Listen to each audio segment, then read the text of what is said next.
다음은 우리가 물을 어떻게 먹어야 되는가에 대해서 좀 살펴보도록 하겠습니다. 물을 어떻게 먹어? 좀 이런 생각을 하실지 모르겠지만 물을 적절하게 잘 먹는 것이 굉장히 중요합니다. 우리가 이제 많은 분들이 이제 어떻게 먹냐면 물을 이제 밥 먹기 전에 굉장히 많이 먹는 분들도 있고 밥 먹을 때 밥을 물에 말아서 먹는 분들도 있고 밥 먹은 다음에 또 물을 또 마시는 분들이 많죠. 이제 그렇게 이제 물이 보통 언제 복용이 되냐면 다 식사 전후에 이제 몰려 있는 경우가 굉장히 많습니다. 근데 이것은 이제 혈당 조절 입장에서도 또 몸의 어떤 소화의 관점에서도 절대 도움이 되지 않는 거라고 볼 수가 있겠어요. 우리가 이제 물을 활용하는 여러 가지 식사요법은 가장 문제가 되는 게 뭐냐면 식사 속도가 빨라질 수밖에 없습니다.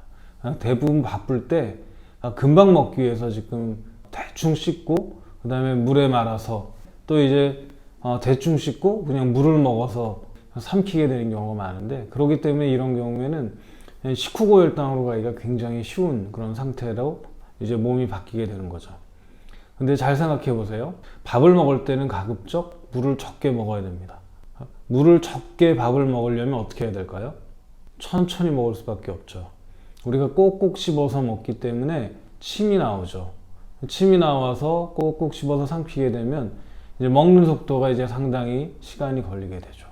그러면 당연히 흡수 속도가 늦게 되고, 그 다음에 그러면 이제 식후고혈당에 대한 높이가 훨씬 더 낮아질 수가 있으니까 훨씬 더 좋습니다. 그리고 식사 속도가 늦어지게 되면 우리가 배가 부르다고 생각하는 포만종추에 우리가 이러한 신호가 전달이 되기 위해서는 10분, 15분 정도가 걸릴 텐데 그 전에 우리는 다 먹어버리니까 결국은 이제 배부르다는 것도 한참 있다 알게 되는 거잖아요. 근데 이제 이렇게 천천히 먹게 되면 우리가 중간에 배부르다는 것을 느껴서 중간에 이제 중단할 수 있는 그런 상태가 되는 거죠. 그래서 이제 전체적으로는 물을 적게 해서 먹는 것이 되게 좋다 이렇게 볼 수가 있어요. 또 한번 상상을 해 보시면 우리가 밥을 많이 먹고 그 다음에 물을 갖다가 몇 컵을 먹었다고 생각을 해 보세요. 그럼 이제 위라고 하는 이런 봉지 안에 밥이 들어가 있는데 거기에 물이 잔뜩 더 들어가 있어요. 그럼 이제 둥둥 떠다니겠죠. 그러면 이제 뭐냐면 소화 효소 입장에서는 이 밥을 제대로 이제 분해하고 소화하기 굉장히 쉽지 않겠죠.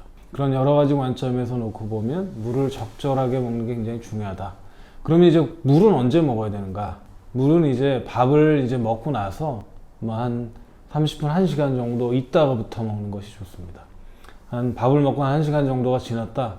그러면 이제 우리 몸에서는 어떤 일이 벌어지냐면 소화를 시키고 그 다음에 에너지를 당장 쓸 거, 그 다음에 저장할 거 해서 전체 재분배를 하죠. 그러면 이제 그게 어떤 일이 생기냐? 그러면서 쓰레기가 잔뜩 생기죠. 그리고 또 뭐냐면 우리가 에너지를 저장하려고 하는 여러 가지 과정에서도 계속 이제 물이 소모가 됩니다. 그렇기 때문에 1시간 이후부터 이제 물을 쭉 먹게 되면 소화는 어느 정도 됐고, 그 다음에 물이 몸에서 계속 필요한 상태에서 수분이 공급이 되기 때문에 몸에서는 훨씬 더 효율적인 어떤 관리를 할 수가 있는 거죠. 우리가 이제 노폐물 관점에서 한번 생각을 해보면 화장실에서 이제 물을 내릴 때도 이제 물이 충분해야지 샥 깨끗하게 우리가 쓸려 내려가겠죠. 근데 이제 물이 적으면 절대적으로 이제 콩팥 입장에서는 상당히 힘들 수밖에 없습니다.